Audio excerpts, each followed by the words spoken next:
Hidden dangers in your home that are poisoning your cat right now. The first time I saw Leo, he was just a tiny ball of fluff, shivering in a cardboard box by the side of the road. His fur, the color of a sunset, was matted and dirty. But his eyes, a brilliant, piercing green, held a spark of defiance. I took him home, cleaned him up, and named him Leo for his lion-hearted spirit. He wasn't just a pet, he was my little shadow, my confidant, the silent witness to my life's ups and downs. We had our routine. Morning cuddles, his soft purr a gentle alarm clock. Evening playtime, chasing a frayed string until he'd collapse, a fluffy puddle on the rug. My apartment, once just a space I occupied, became a home because of him. One Tuesday, our routine shattered. I came home from work to find Leo huddled under the sofa, a place he never hid. His usual chirpy greeting was replaced by a low, pained meow. He wouldn't touch his favorite salmon pate.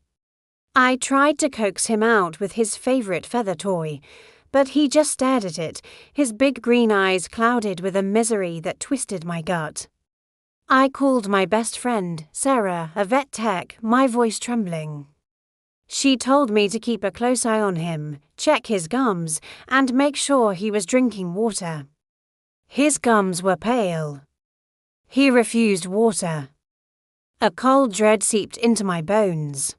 By morning, he was worse. A small pool of vomit was on the floor near his hiding spot. It was a struggle to get him into the carrier. His usual fight was gone, replaced by a limp, frightening weakness. At the vet's office, the cheerful posters of happy pets felt like a cruel joke. The air was thick with the scent of antiseptic and fear. The vet, Dr. Evans, was kind, but her face grew serious as she examined Leo. She asked a barrage of questions: any new plants in the house, any chance he got into cleaning supplies, any new foods. No. And no, I was meticulous about Leo's safety. I'd researched everything. My home was a fortress. A sanctuary for him, I was sure of it. They decided to keep him for observation and run some tests. Leaving him there felt like abandoning a part of myself. The silence in my apartment that night was deafening. Every corner reminded me of him, the scratch marks on the armchair, the stray toy mouse under the coffee table, the empty spot on my pillow where he always slept. I called the clinic every hour. No change, the overnight technician would say, her voice gentle but offering no comfort. Sleep was impossible. I just paced the floor, my mind a frantic loop of worst-case scenarios. What if I never saw him again? What if his last memory was of me forcing him into a cage? The guilt was a physical weight, pressing down on my chest. The next day, Dr. Evans called. Her voice was grave. His kidney values are alarmingly high, she said. We're seeing signs of acute renal failure. This looks like a poisoning, a potent one. Poison. The word hit me like a physical blow. How? My home was safe. I went over everything in my head, a desperate, frantic inventory. The cleaners were locked away. My few house plants were all cat-safe. I checked a dozen times.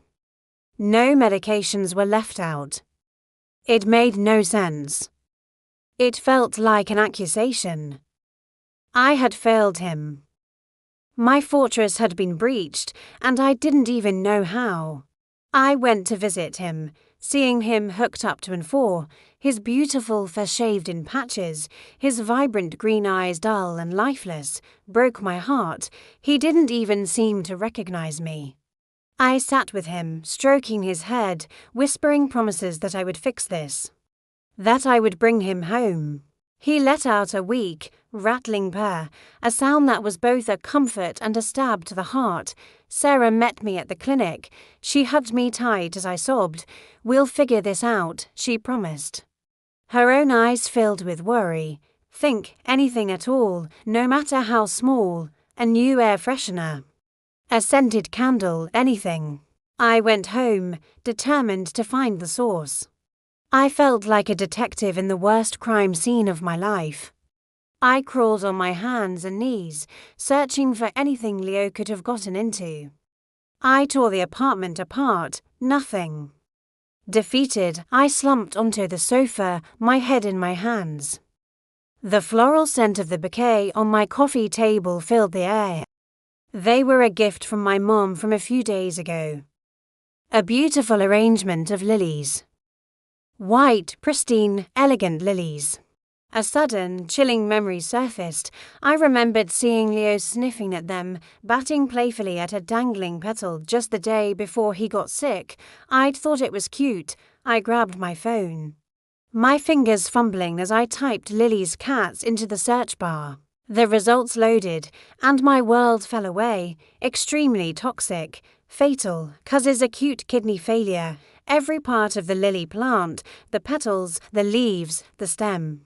Even the pollen and the water in the vase was a deadly poison to cats. A single petal could be a death sentence. The beautiful, innocent-looking flowers on my coffee table were the culprits. They were the poison that had infiltrated my home, disguised as a gesture of love. I had brought the danger into our sanctuary myself. The realization was a physical shock. Nausea and a cold, slick wave of horror washed over me. I had poisoned my best friend. My ignorance, my simple, stupid ignorance, was killing him. I immediately called Dr. Evans, my voice choked with sobs as I explained about the lilies. There was a pause on the line. "This explains everything," she said, her tone confirming my worst fears. "It's good you figured it out. Now we know exactly what we're fighting."